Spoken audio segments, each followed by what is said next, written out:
Sarah Martinez had been washing dishes at the diner for 3 years when she told her coworker she used to fly helicopters in the military. But nobody believed her because she looked too young and spoke too quietly and always kept her head down. When customers got loud, the new manager Mike laughed when she mentioned it during her break, saying, "Sure, Honey and I used to be an astronaut," but Sarah just smiled and went back to scrubbing plates while thunder rumbled outside in the evening. News droned on about a massive storm system heading their way, with dangerous winds that would ground all aircraft in the region.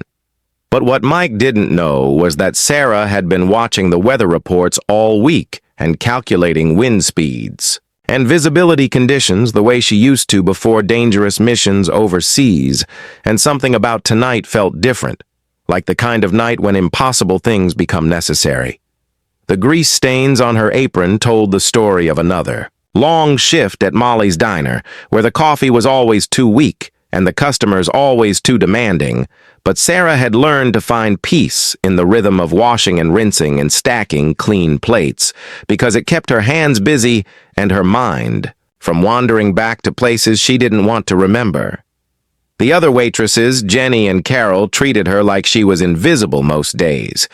which was exactly how Sarah preferred it, because being invisible meant nobody asked questions about the scars on her hands, or why she sometimes flinched when cars backfired in the parking lot, or why she never talked about her family or where she came from before showing up in this small Ohio town 3 years ago with nothing but a duffel bag and a haunted look in her eyes. Mike had been the assistant manager back then, and he remembered how Sarah had filled out her application with shaky handwriting and how she had jumped when he dropped a stack of menus behind her during the interview. But she was reliable and never called in sick and never complained about working double shifts, so he kept her on even though she was clearly running from something. The promotion to manager had gone to his head lately, and he enjoyed making jokes, at Sarah's expense, especially when the dinner rush got busy, and she retreated further into herself like a turtle pulling into its shell. But tonight, something was different about the way she stood at the sink watching the storm clouds gather outside. The window with an intensity that made him uncomfortable. The weather forecast had been getting worse all day, with meteorologists using words like unprecedented and catastrophic to describe the storm system that was bearing down on their region. And Sarah found herself automatically calculating flight conditions the way she used to when she was Chief Warrant Officer Martinez flying medical evacuations in Afghanistan, where the difference between life and death often came down to whether you could get a helicopter off the ground in impossible weather. She had been one of the best pilots in her unit with over 200 combat flight hours and commendations for valor that now sat in a storage unit across town, because looking at them made her remember things she was trying to forget. The diner was nearly empty now, except for old Frank, who came in every Tuesday for coffee and pie and always left exact change on the table, and Mrs. Henderson, who was waiting for her son to pick her up after his shift at the factory ended at midnight.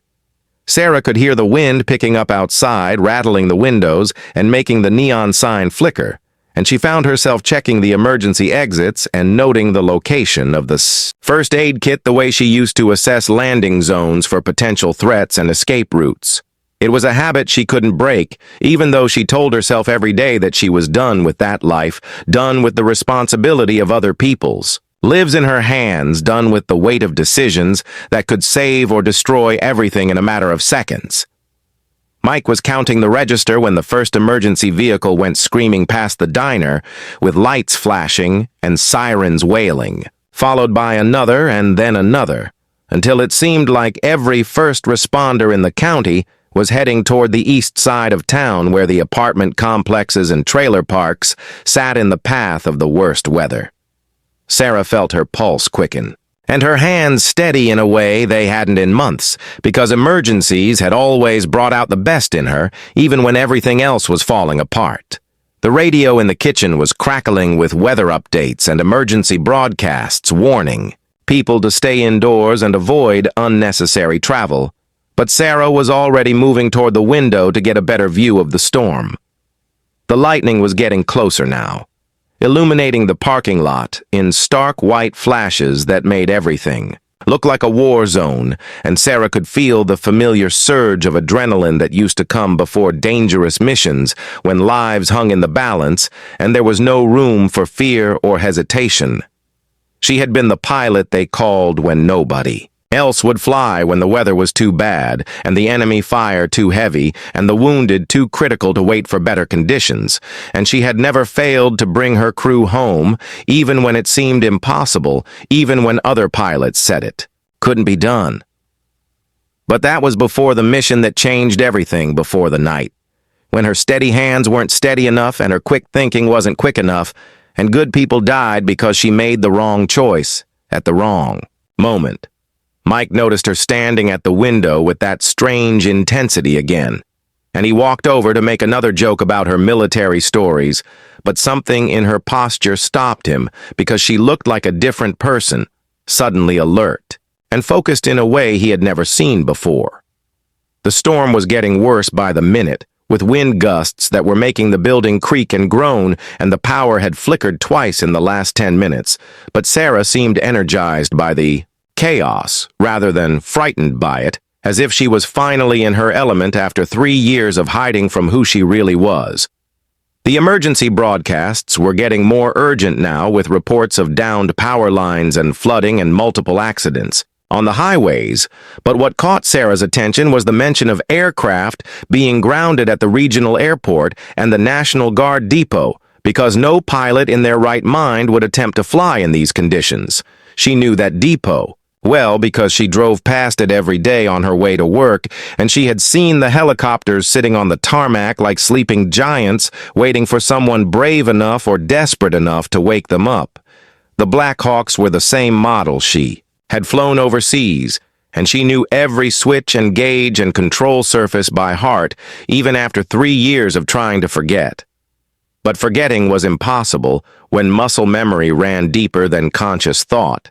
and when the sound of rotor blades still made her heart race with a mixture of terror and longing, because flying had been more than her job.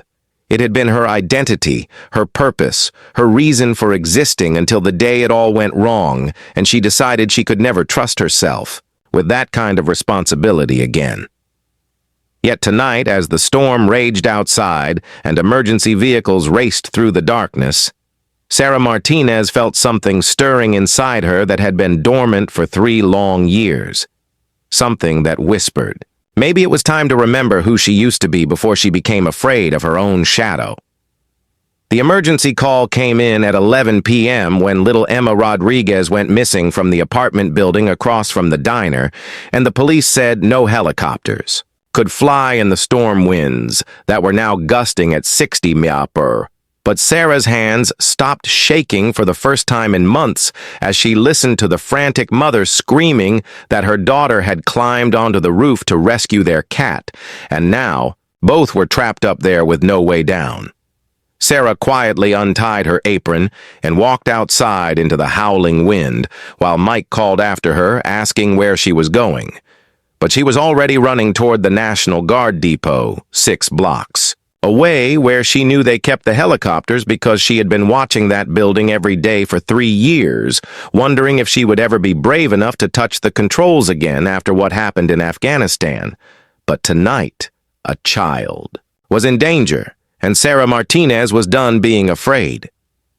The rain hit her face like needles as she ran through the empty streets, dodging debris that the wind had torn from buildings and trees, while behind her she could hear the growing crowd of people gathering outside the apartment complex, where Emma's mother Maria was being held back by police officers who kept telling her there was nothing they could do until the storm passed.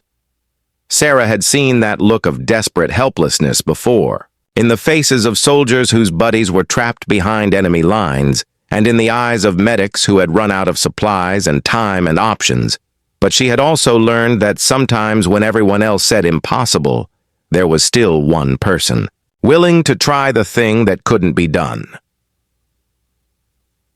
The National Guard depot sat behind a chain-link fence topped with razor wire, and normally it would have been impossible for a civilian to get anywhere near the aircraft, but tonight the storm had knocked outpower to half the city, including the security systems, and the skeleton crew on duty was dealing with emergency calls from all over the region.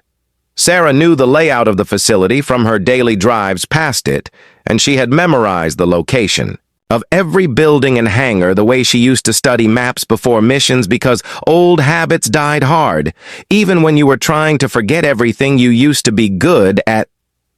The main gate was locked, but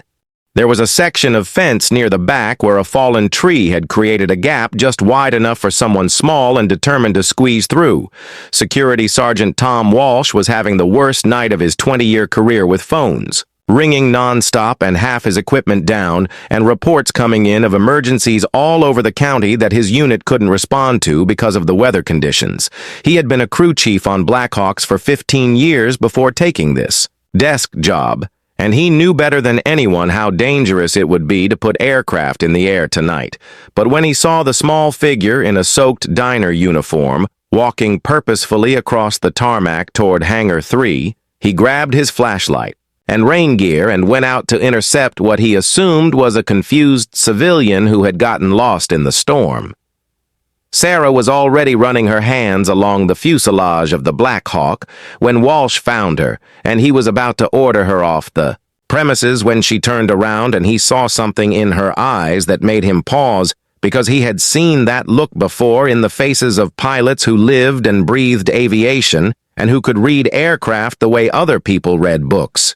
She pulled out a waterlogged military ID card and handed it to him without saying a word, and when he shined his flashlight on it, he saw the name Sarah Martinez, Chief Warrant Officer, with flight ratings that made his eyebrows rise because he recognized the unit designation from Afghanistan, and he knew what kind of missions they flew and what kind of pilots they produced. The wind was howling through the open hangar doors, and Sarah was already moving around the helicopter with practiced efficiency, checking fluid levels and control surfaces and running through pre-flight procedures that she hadn't performed in 3 years, but which came back to her as naturally as breathing. Walsh watched in amazement as she climbed into the cockpit and began flipping switches with the confidence of someone who had done this 1,000 times before, and he found himself thinking about his own daughter, who was the same age as the little girl trapped on the rooftop, and how he would want someone to try anything, even something impossible, if it meant bringing her home safely. The radio crackled with updates from the scene where Emma Rodriguez was still trapped on the roof of the 4-story apartment building with winds that were now approaching 70 mph and visibility near zero, and the fire department ladder truck couldn't get close enough because of the power lines that had come down in the parking lot.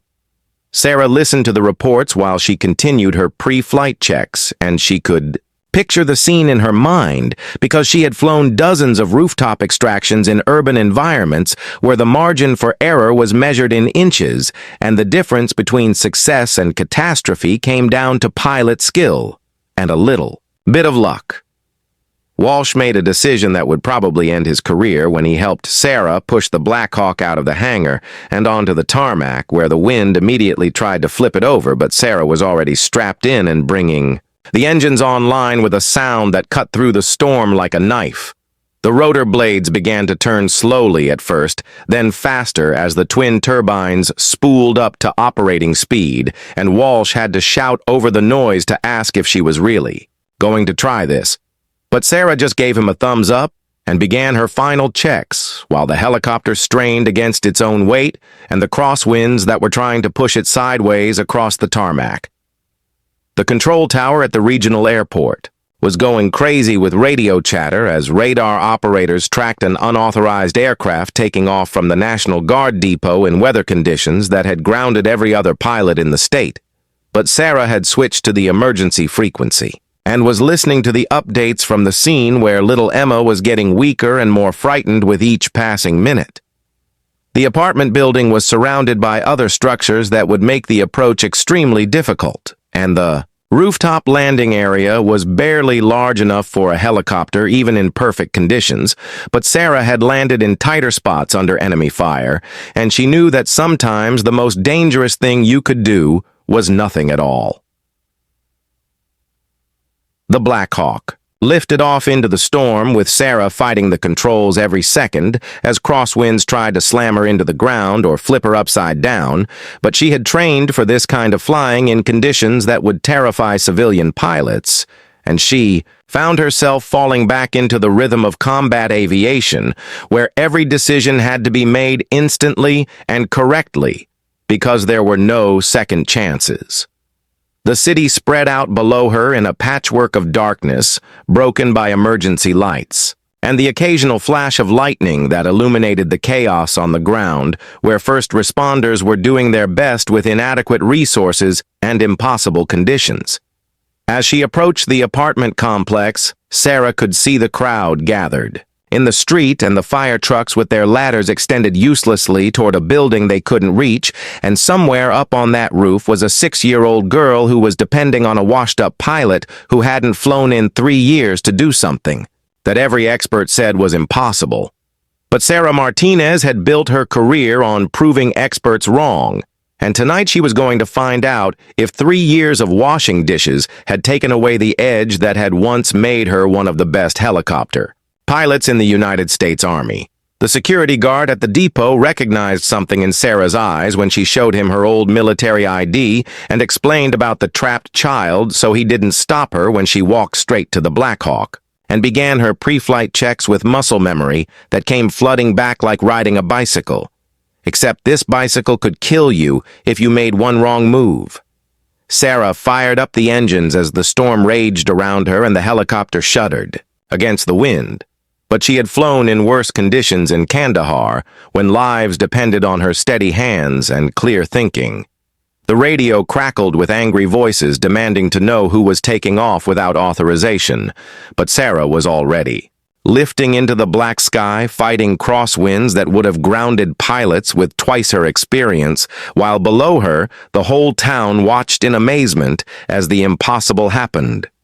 But as she approached the apartment building, she realized the real challenge wasn't flying in the storm, it was what she would have to do next. The Black Hawk bucked and rolled like an angry horse as Sarah fought to maintain control while navigating between power lines and cell towers that had become invisible, death traps in the driving rain, and zero visibility conditions. She was flying purely on instruments, now relying on skills that had been drilled into her during countless hours of training in flight simulators that recreated the worst possible scenarios, but this was real, and there was no reset button if she made a mistake.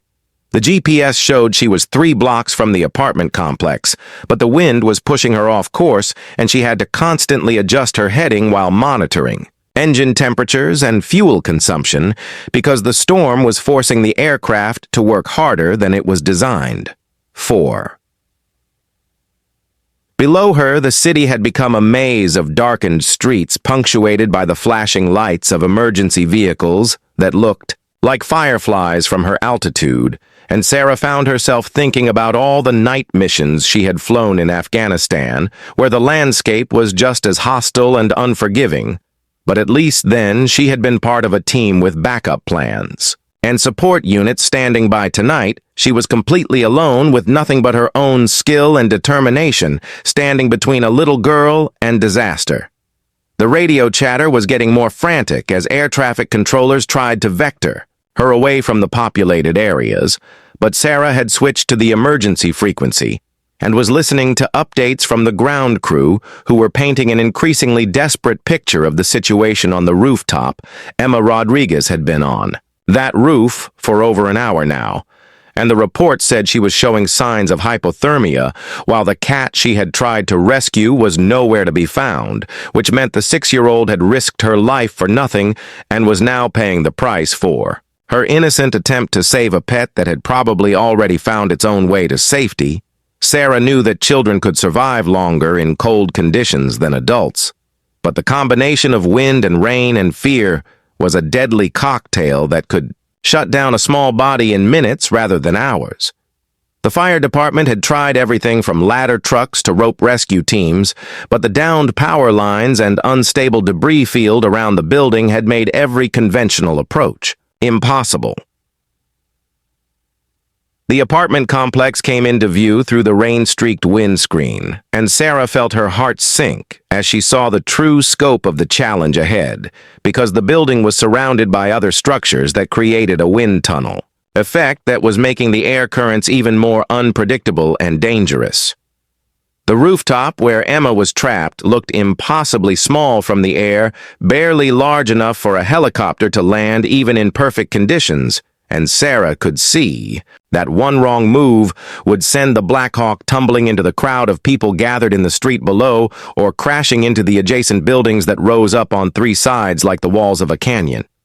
She began her approach from the east where there was slightly more clearance, but the wind immediately grabbed the helicopter and tried to slam it sideways into a radio antenna that she hadn't seen until the last second. Sarah pulled up hard and circled around for another attempt, while her hands worked the controls with the precision of a surgeon, and her mind calculated angles and distances and wind speeds with the cold efficiency that had kept her alive through 2 combat deployments. The crowd below had grown larger as word spread through the neighborhood that someone was actually trying to reach the trapped child, and Sarah could see faces turned upward toward her aircraft like flowers following the sun. Second approach was even worse as a sudden gust caught the Black Hawk just as Sarah was beginning her descent, and nearly flipped the aircraft inverted before she managed to recover and climb back to a safe altitude while her heart hammered against her ribs and sweat mixed with rain on her face. She had never attempted a rooftop landing in conditions this severe, and she was beginning to understand why every other pilot in the region had refused to even try, but the image of Emma Rodriguez, alone and terrified on that roof, kept her focused on the task ahead, because some things were worth risking everything for.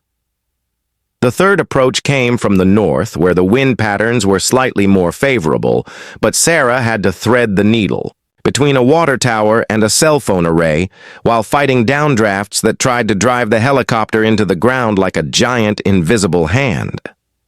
The rooftop was getting closer now,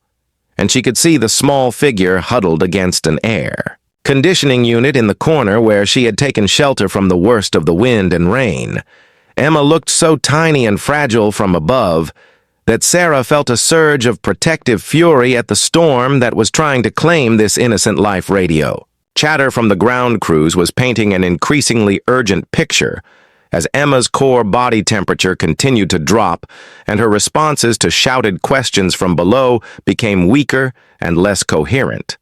Sarah knew she had maybe one more chance to get this right before the little girl lost consciousness completely and the rescue became a recovery mission. The helicopter was responding sluggishly to her inputs as the storm continued to batter it from all directions, and she could feel the aircraft reaching the limits of what it could handle in these conditions, but she had pushed machines beyond their design specifications before when lives were on the line, as she lined up for what she knew would be her final approach. Sarah found herself thinking about the last mission she had flown in Afghanistan when everything had gone wrong and good people had died because she had hesitated for just a fraction of a second when decisive action was required. She had spent 3 years reliving that moment and wondering if she could have done something different, something better, something that would have brought everyone home alive. But tonight, there was no time for doubt or second-guessing because Emma Rodriguez was depending on her to be the pilot she used to be before fear and guilt had driven her into hiding. The rooftop rushed up toward her as Sarah committed to the landing with the kind of controlled desperation that separated great pilots from good ones, and she could see every detail of the small space where she would have to set down a 10,000-pound aircraft with rotor blades that extended far beyond the edges of the building. The margin for error was measured in inches, and the consequences of failure were unthinkable. But Sarah Martinez had built her reputation on doing the impossible when it mattered most. And tonight, a little girl was about to find out if 3 years of washing dishes had dulled the edge that had once made her legendary. Rooftop was barely large enough for a helicopter to land, and the wind was pushing the Black Hawk sideways as Sarah fought to maintain control, while a terrified 6-year-old girl huddled in the corner clutching a wet cat and crying for her mother. Sarah had exactly one chance to set the aircraft down without the rotors hitting the buildings on either side, and she could see the girl's face in her spotlight pale and scared the same way children looked in the war zone when everything depended on split-second decisions and steady nerves. The helicopter touched down with inches to spare, and Sarah kept the engines running while she jumped out and scooped up Emma and the cat, racing back to the aircraft as the storm tried to tear them all apart. But as they lifted off safely, Sarah realized that Mike and half the town were standing in the street below, watching the impossible sight of the quiet dishwasher who said she could fly, proving that sometimes the most extraordinary people hide in the most ordinary places, and sometimes all it takes is one moment of courage to remind yourself who you really are. The final descent was like threading a needle in an earthquake, as Sarah fought crosswinds that changed direction every few seconds, while the rotor wash from her own blades created additional turbulence that bounced off the surrounding buildings and tried to flip the helicopter upside down. She could see Emma more clearly now,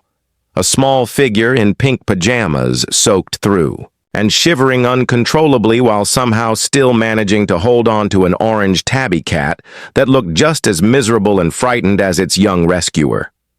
The landing zone was a rectangle of gravel and tar barely 20 feet by 30 feet, with air conditioning units and ventilation equipment creating obstacles that would challenge even the most experienced pilot in perfect weather conditions. Sarah had to approach at an angle that put the tail rotor dangerously close to a brick chimney, while the main rotor blades cleared the adjacent building by less than 3 feet on each side, and she found herself holding her breath as the skids made contact with the roof, and the full weight of the aircraft settled onto a surface that had never been designed to support a military helicopter.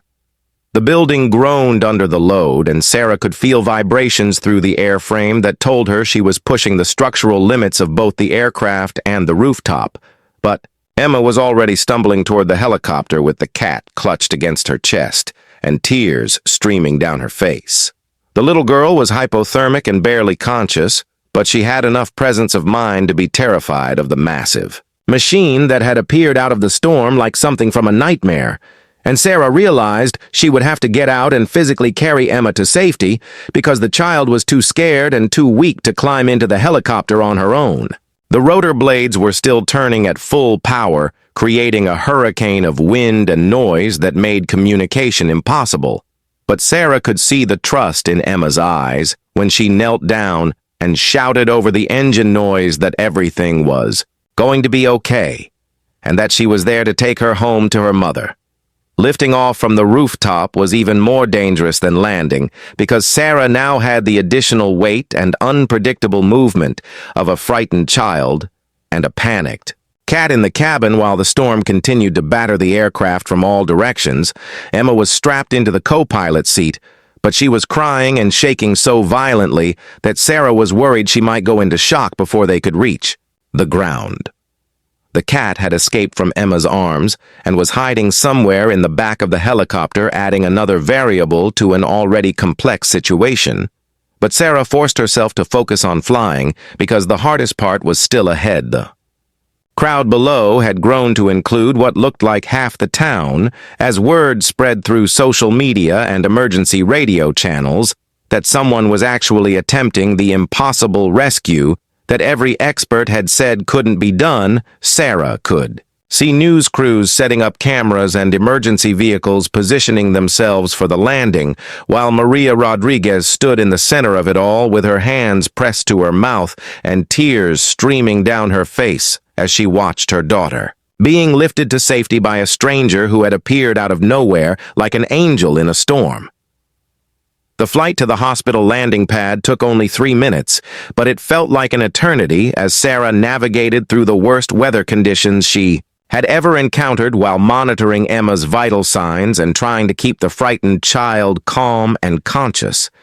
The little girl had stopped crying and was staring out the window with the wide-eyed wonder that children reserve for truly magical moments, and Sarah realized that despite the terror and danger, Emma would probably remember this night as the time she flew through a storm in a real helicopter with a pilot who cared enough to risk everything to bring her home landing at the hospital. Was almost anticlimactic after the rooftop extraction, but Sarah still had to deal with crosswinds and limited visibility while medical personnel waited with a gurney and warming blankets to treat Emma for hypothermia and exposure the cat had finally emerged from its hiding place and was purring in Emma's lap as if it somehow understood that the worst was over and they were all going to be safe. The hospital staff took over as soon as the skids touched down, and Sarah watched through the rain-streaked windscreen as Emma was bundled onto a stretcher and rushed inside where doctors would check her over and warm her up and probably keep her overnight for observation. The flight back to the National Guard depot was a victory lap through hell, as Sarah savored the feeling of a mission accomplished while the storm continued to rage around her with undiminished fury. She had proven to herself that 3 years of hiding hadn't erased the skills that had once made her one of the best helicopter pilots in the military, and more importantly, she had saved a life that would have been lost if she hadn't found the courage to step out of the shadows and be the person she used to be.